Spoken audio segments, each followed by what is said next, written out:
Today we're talking about what should you look for, buyers, if you're considering a flipped home. So there's a lot of things that I'll look for as we walk through the property. I'm going to point things out to you. I look for very subtle things that are going to indicate to me whether or not this person knew what they were doing.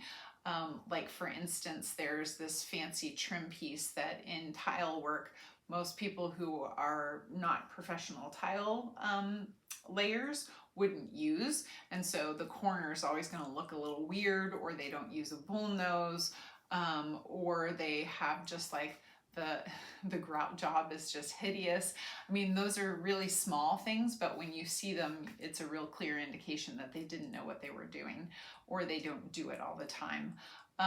Then, the other piece that I look at all the time are the systems. If all the finishes inside the house are beautiful and none of the systems have been updated, that's a really big red flag for me. So original plumbing, original electrical, original furnace, original roof, all of those are going to be like, okay, you just spent money on the fancy new LVP and nothing else. And that's going to be problematic, especially in the ones in Portland where they finished the basement, but they didn't take care of any of the old systems. So for you to update the plumbing, you're going to have to tear out all of that new fancy finish. Not ideal.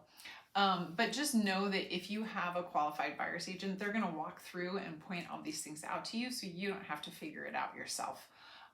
As always, if you're looking for a professional opinion, I would be happy to help. So give a call. We'll see you next week on Our Dear Claire. Take care.